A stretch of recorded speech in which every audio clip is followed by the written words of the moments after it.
Fala, minha rapaziadinha, como é que vocês estão? Se você entrou aqui já sabe, terceira questão aqui da SpaceX, modelo A de 2025, 2024, 2025.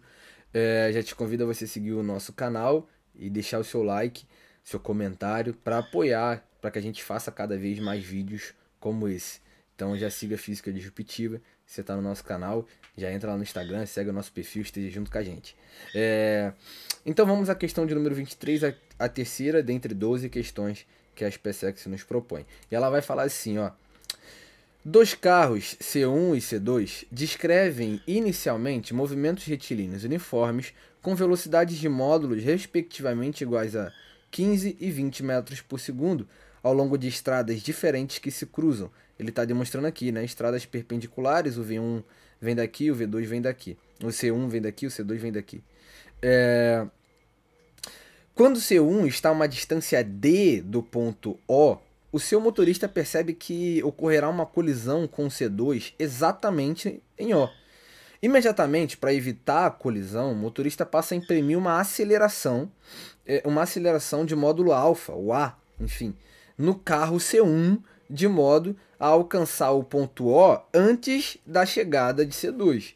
Ele é bem sucedido e a distância entre os dois carros, quando o C2 chega lá no ponto O, é de 20 metros. No instante que o motorista C1 começou a acionar o acelerador, ou seja, esse instante aqui demonstrado na figura, a distância entre os dois carros era D. Então, em questões assim, as duas outras questões, se você não viu, volte e veja, as duas outras questões eram bem diretas, você já sabia o que fazer, eram gatilhos bem diretos, perguntas bem diretas sobre afirmativas e tudo mais. Em questões como essa, uma coisa que atinge muitos dos alunos é se perguntar por onde começa. Por onde começo, qual conta eu faço? E o que eu sempre falo na nossa mentoria, e se você não está, me manda uma mensagem, esteja junto conosco, porque eu quero te ajudar a ser aprovado. Na nossa mentoria eu sempre converso com o pessoal que eles não têm que se preocupar com a primeira conta, mas eles têm que se perguntar com o problema a ser resolvido. Eles têm que tentar entender o problema a ser resolvido. Qual o problema a ser resolvido aqui? Bom, ele quer achar a distância entre os dois carros nesse instante. A distância entre os dois carros nesse instante eu posso descrever como essa hipotenusa entre esses dois catetos, onde um é o Dzão e o outro eu não sei, eu vou chamar de D, por exemplo. Então essa hipotenusa, ela mede, por exemplo, D', tá? E eu sei que D' ao quadrado é Dzão ao quadrado mais D ao quadrado. Então, quem é o cerne do meu problema? Achar D'. Quais são os problemas que surgiram para isso? Dzão e Dzinho. Eu não sei quem é Dzão, eu não sei quem é Dzinho, eu tenho que achá-los. O Dzão, ele ainda está até no meu problema. Mas o Dzinho não, eu acabei de inaugurar essa incógnita aqui. Então, eu tenho que, de alguma maneira, tentar escrever esse Dzinho em função do Dzão, caso eu consiga, né? Para que, pelo menos, esteja dentro das variáveis do meu sistema. Esse problema, por exemplo, poderia não ter essas respostas, mas ter alguma resposta em função de Dzão. Então, sempre escrevam seus problemas, preferencialmente, nas incógnitas que estão descritas no próprio problema. Em alguns problemas, você vai ter que escrever, né? Em função das incógnitas descritas só pelo problema. Então, como é que a gente pode fazer isso? Analisando esses dois momentos, ou um dos dois momentos que esse cara me falou. Há um primeiro momento onde esse carro C1 ele percebeu que haveria o choque em O. Nesse primeiro momento, então, eu já consigo estabelecer uma relação entre Dzão e Dzinho. Por quê? Porque no mesmo tempo que o carro C1 teria que percorrer todo esse Dzão com a sua velocidade V1, é o mesmo tempo que o carro C2 teria que percorrer todo esse Dzinho com a sua velocidade V2. A relação aqui é uma relação temporal. Eles têm que percorrer ambos a mesma distância no mesmo tempo. Então, se eu separar aqui, num primeiro momento, esse primeiro momento ele é marcado pelo encontro, pelo encontro entre C1 e C2 no mesmo lugar, mas esse encontro é protagonizado por esses caras estar percorrendo distâncias diferentes agora no mesmo tempo. Então o ΔT1 aqui é igual ao ΔT2. Só que eu sei que como essas velocidades são uniformes, v é igual a ΔS sobre ΔT, logo ΔT é igual a ΔS sobre v. Então essa distância, ΔT1 e ΔT2, eu posso reescrevê-las simplesmente como ΔT1 é distância dzão sobre v1, ΔT2 é a distância dzinho sobre v2. Vou dar preferência aqui a escrever isolar o dzinho e escrever esse dzinho em função de dzão. Eu sei que essa velocidade v1, ele me dá essa velocidade v1 é 15 e a velocidade v2 é 20. Então eu vou escrever isso aqui como 15 e isso daqui como 20. Logo, dzinho, e eu já posso simplificar esses dois caras aqui, como ambos estão aqui nesse denominador. Então, ambos eu posso dividir por 5, aqui vai ficar 4, aqui vai ficar 3. Então, esse meu dzinho é 4 dzão sobre 3. Já descobri isso daqui. Posso, por exemplo, já isolar esse d' em função só do d, né? Eu posso tirar esse... Vou reescrever assim, ó.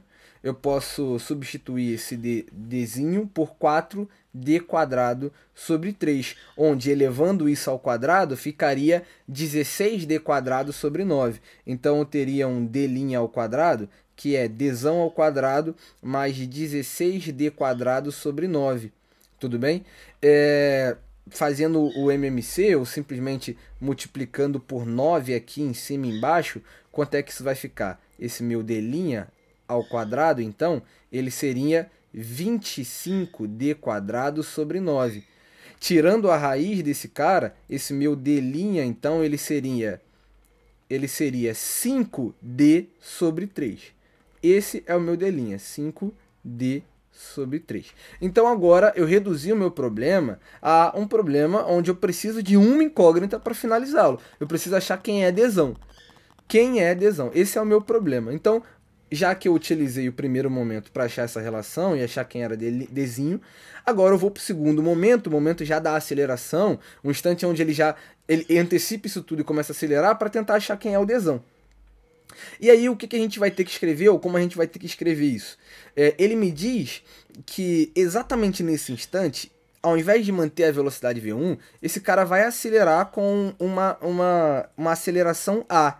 E vai fazer com que, e aí esse é o nosso gatilho nesse segundo momento, ele vai fazer com que quando esse C2 chegar em O, ou seja, quando o C2 estiver aqui em O, o C1 vai estar a uma distância de 20 metros, vai estar a uma distância de 20 metros dele.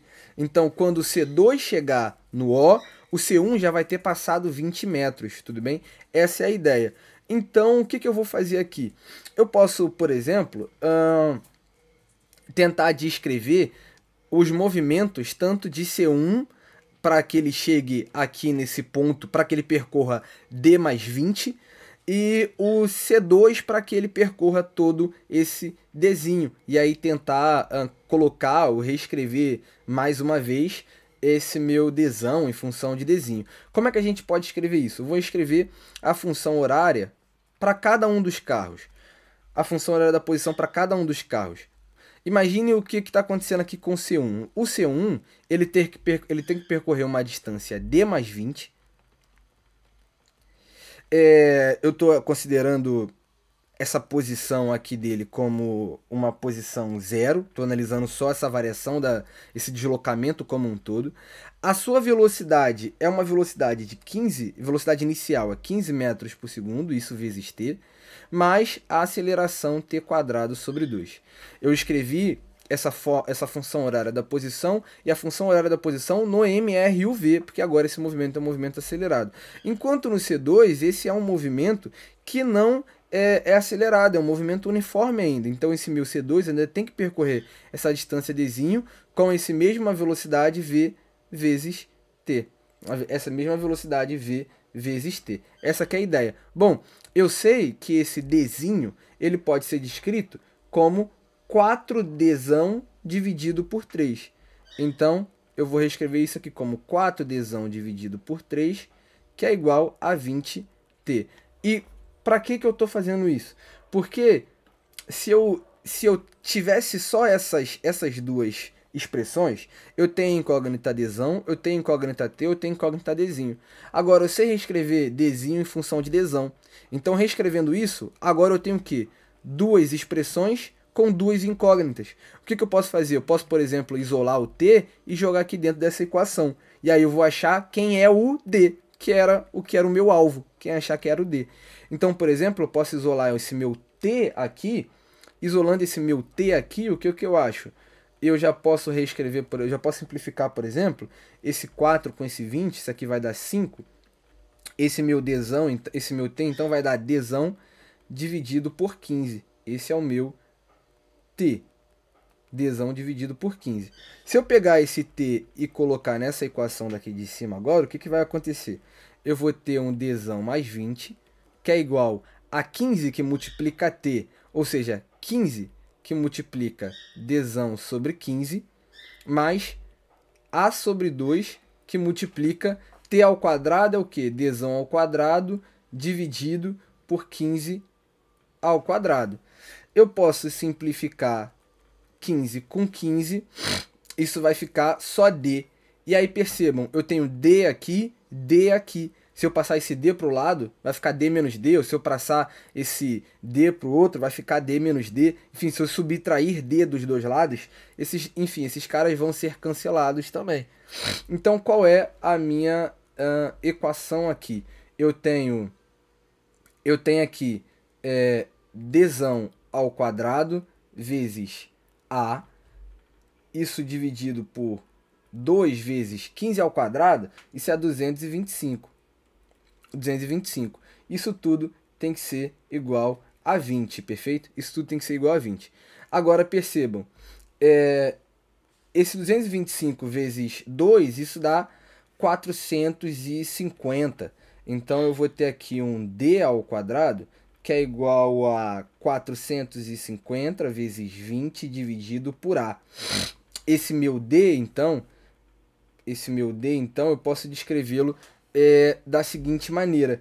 Eu posso reescrever 450 vezes 20. Eu posso passar esse 2 para cá, né? Eu posso escrever esse 20 como 10 vezes 2. Então, isso seria 20, eu reescreveria como 10 vezes 2. Ficaria então 900 vezes 10. Percebam essa manipulação. D ao quadrado é igual a 900 vezes 10. Por que eu fiz isso? Porque fazendo isso, a gente tem já uma coisa muito interessante aqui, que é, se eu agora passar a raiz dos dois lados, raiz de 900 é 30. Então eu tenho aqui 30 raiz de 10 sobre A. Substituindo agora esse D lá em cima, o que eu vou ter? Eu vou ter que esse D', ele é 5 sobre 3 que multiplica 30 raiz de 10 sobre A. Eu posso cortar 30 com 3, sobra 10. E aí, agora finalizando, isso aqui seria 50, que é 5 vezes 10, raiz de 10 sobre A. Ai, Jonathan, mas a gente não achou quem é A. Tudo bem, porque A nunca foi uma incógnita de fato pra gente. Porque ele me diz que essa aceleração é A. A minha resposta, ela envolve A. Então, o A não é uma incógnita de fato, mas um número dado, um número conhecido. Então, tá tudo bem a minha resposta ser descrita em função de A. Gabarito aqui, então, é bravo. E eu espero você na próxima questão.